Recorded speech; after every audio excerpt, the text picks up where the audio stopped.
Siang itu, sebagai warga Jakarta, tentunya menggunakan transportasi umum adalah hal yang biasa. Tentu, sembari menunggu, membaca sebuah buku adalah suatu hal yang menyenangkan. Kebetulan saat itu, saya sedang tertarik untuk membaca buku karya Muhammad Hatta yang berjudul Alam Pikiran Yunani, yang ditulis saat dia diasingkan di Bovendigul dan Banda Neira. Buku ini kurang lebih berisi tentang pemikiran-pemikiran filsafat Yunani kuno. Menariknya, ternyata buku ini dijadikan sebagai mas kawin oleh Muhammad Hatta kepada istrinya. Berbicara tentang Yunani, maka perjalananku hari ini adalah untuk pergi menuju Gedung Kesenian Jakarta.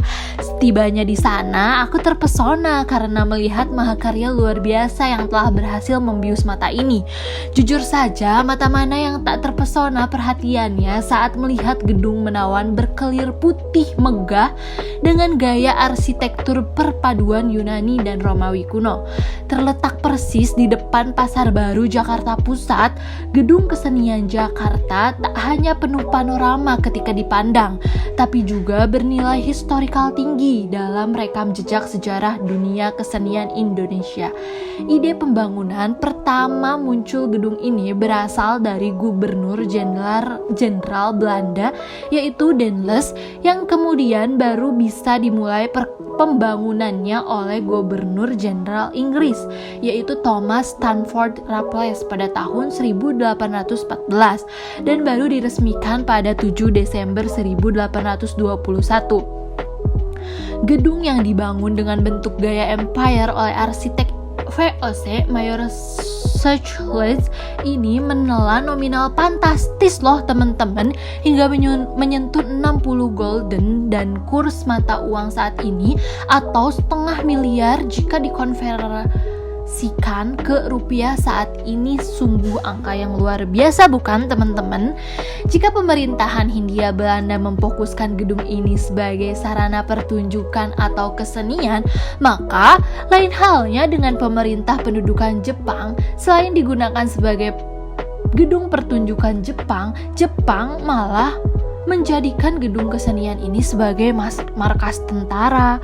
Begitupun pada 1941 ternyata juga ada seniman lokal yang diperbolehkan tampil di sini loh, yaitu Perhimpunan Pelajar Indonesia atau PPI yang mementaskan lakon Setahun di Badahulu dan Perkumpulan Dewi Mada yang dibintangi langsung oleh pasangan Dewi Mada dan Ferry Cole dengan lakon Manusia Baru karya Sanusi Fen.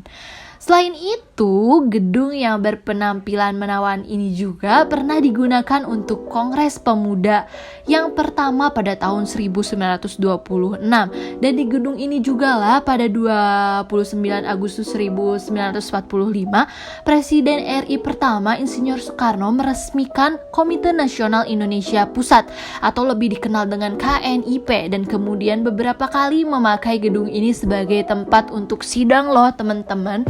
Saat memasuki deretan bangku penonton yang didominasi warna merah dan putih keemasan khas Empire Eropa ini, nampak persis seperti melihat gedung pertunjukan presisi daratan Eropa loh.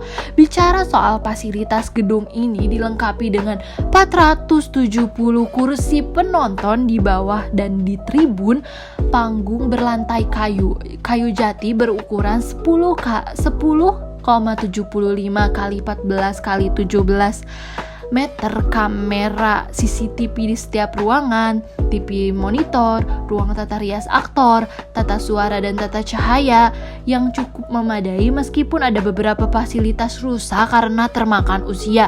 Namun secara keseluruhan Gedung Kesenian Jakarta masih sangat layak untuk menjadi tempat pertunjukan bertaraf internasional loh. Wajah Gedung Kesenian Jakarta yang masih terlihat kokoh ini ternyata ada upaya panjang Pemprov dan sejumlah peneliti Dinas Pemugaran Gedung, karena pasca kemerdekaan Indonesia gedung ini sempat tak terawat sehingga dipugar dan dikembalikan fungsinya sebagai etalase seni pertunjukan setelah terbitnya SK Gubernur DKI Jakarta tahun nomor 24 tahun 1984. ini gedung kesenian Jakarta tak hanya milik para seniman dunia saja loh, tetapi orang Jakarta yang ingin berpentas seni di sini juga dapat menyewa gedung dengan memasukkan proposal karya yang akan dikurasi oleh tim kurasional gedung kesenian Jakarta dengan biaya retribusi yang cukup terjangkau untuk menyewa gedung yang punya riwayat panjang sejarah seni pertunjukan di Jakarta ini. Sungguh worth it, bukan? Tetapi saat ini gedung kesenian Jakarta yang terakhir kali meraih penghargaan Adikarya Tama Wisata pada tahun 2001 ini sedang memasuki proses revitalisasi untuk perbaikan gedung dan diperkirakan rampung di akhir tahun nanti. Oleh karena itu, harapannya setelah revitalisasi selesai di masa yang akan datang, Jakarta akan kembali bangga dengan hadirnya gedung kesenian Jakarta dalam warna yang berbeda dan tampilan yang lebih fresh serta semakin terawat sesuai dengan semangat zaman hari ini.